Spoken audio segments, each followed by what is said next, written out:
Okay, so welcome everyone to our information session about the Education Expert Exchange that's taking place in July of 2025. This is a presentation that will give you an overview of what we're trying to accomplish, and we hope that you will want to get involved.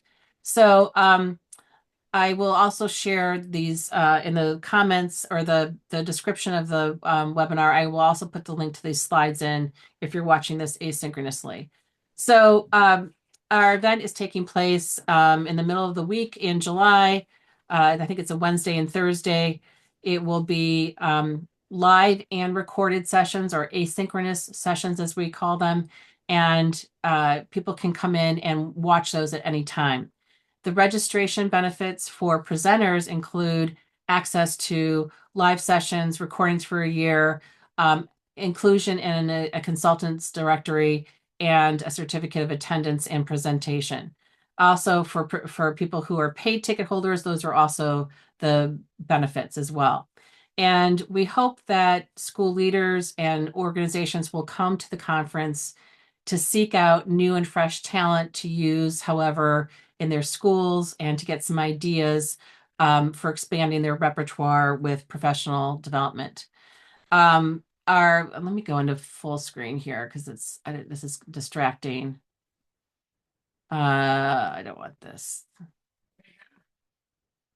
Hang on. Okay, that looks a little bit better. So this is the timeline for our event. The proposals have started. I'm going to start accepting them soon. And once you're accepted, you can book your own session. So you pick a time from our calendar that is works for you, a date and time during those 2 days, and that's when you will present. We don't do the scheduling ourselves. We want you to pick what's convenient for you. And that happens once your proposal is accepted, which should be soon. We're doing informational meetings this month to help people understand what we're about.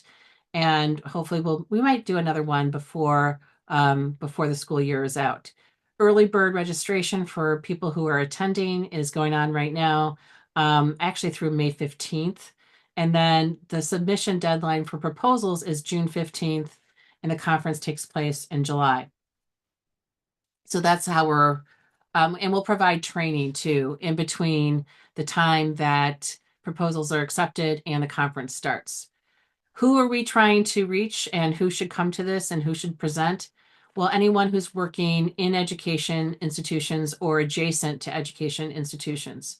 So that could be educators and tutors, consultants, administrators, support providers, corporate professionals who are looking to connect with schools, and any thought leaders who are looking to get the word out about their work. So that's who we're trying to attract as presenters and as attendees. Our goals are to help people build connections, enhance their presentation and delivery skills, and showcase, very specific expertise in general. And so those are kind of the three goals that we have in mind. If you're thinking about submitting a proposal, identify your topic, choose something that's aligned with one of the conference themes, and I'll talk about those in a minute. Prepare your submission and submit it by June 15th. And then we'll give you probably an answer pretty quickly about whether you're accepted or not, or need to revise something.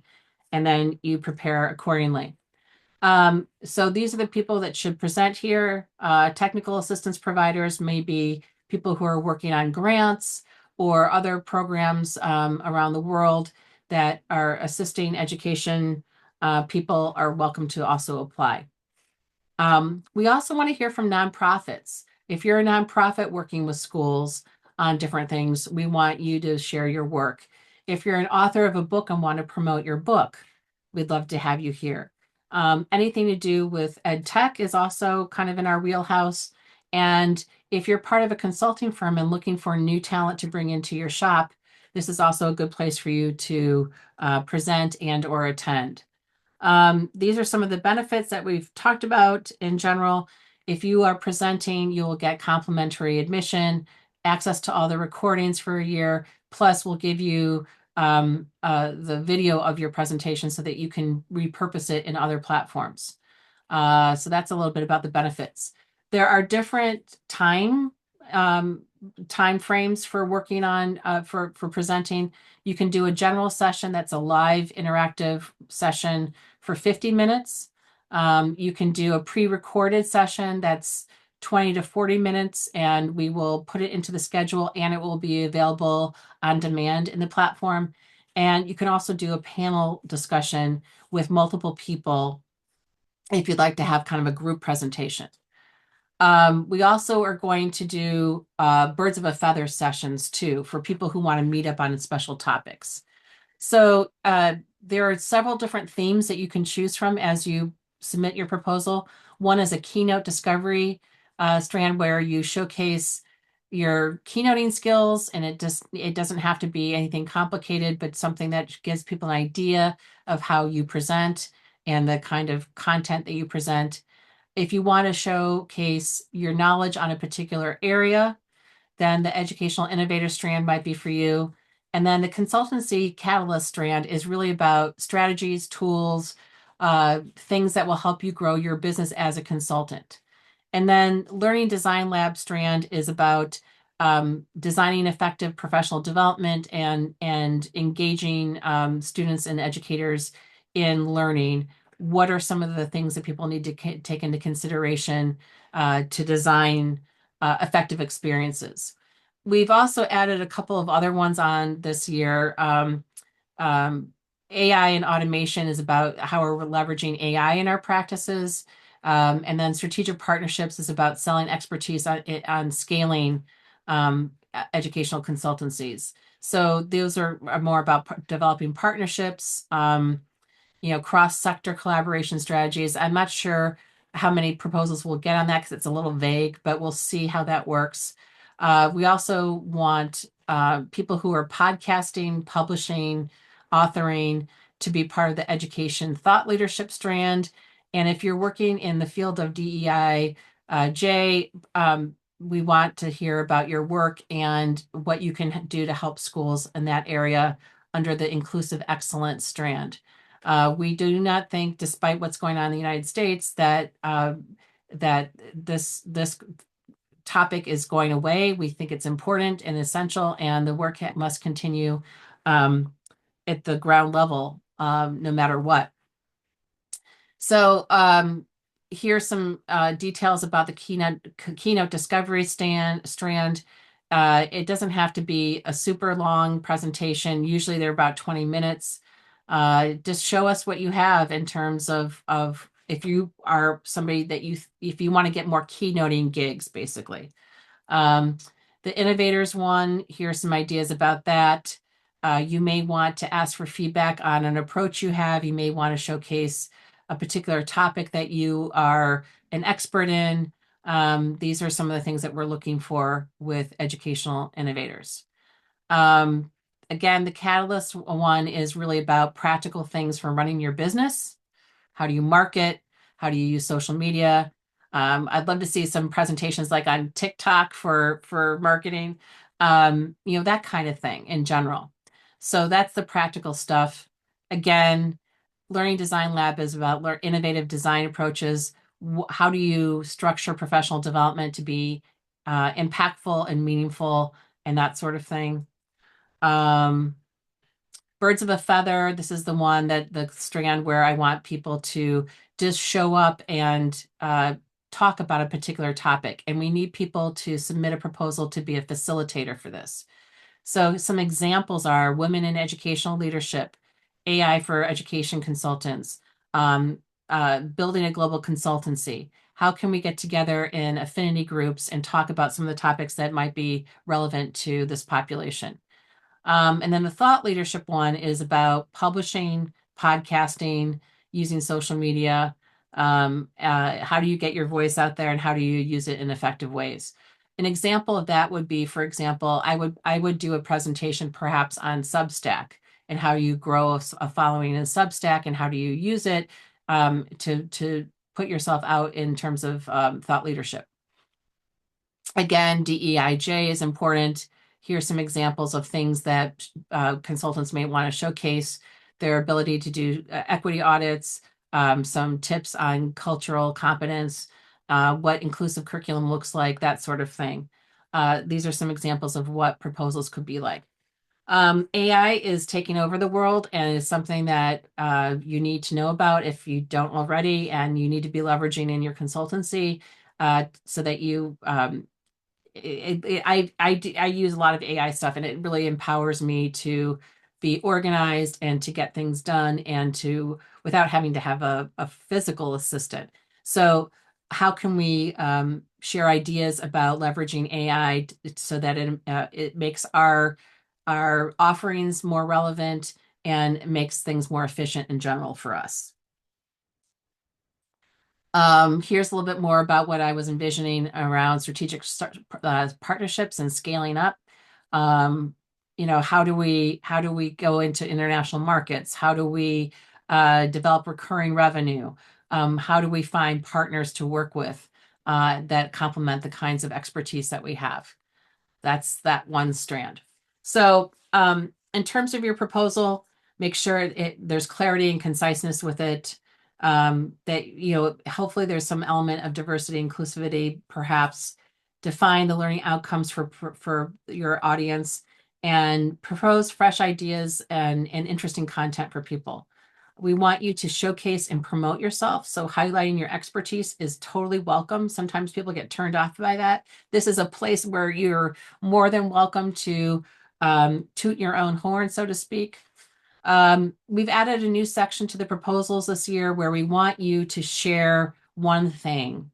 A big part of our events in general is for people to provide actionable advice.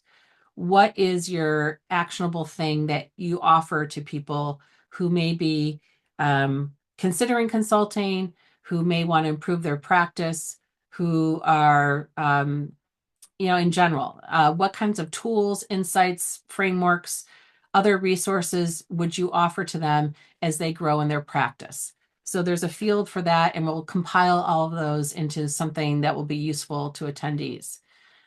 Registration and pricing is reasonable. If you are unable to pay, there's a free ticket option for just attending. You will not get access to recordings or networking tools. And there's an early bird rate that it says April 15th. It should be May 15th. And then the regular rate goes into effect after May 15th. So that's kind of how that works. There is bulk pricing available for schools or people who want to send a large number of people to the conference. We have sponsorship. It's one price for this level. You get a booth, you get a featured speaker session on our stage, and visibility through branding. Again, we've talked about the presenter benefits. And the conference platform is RingCentral Events, which used to be called Hopin. And you can use tools like sharing your screen and slides. There's audience polling tools. There's Q&A tools. And all of the sessions will be recorded and available for replay on our platform for people who have paid access.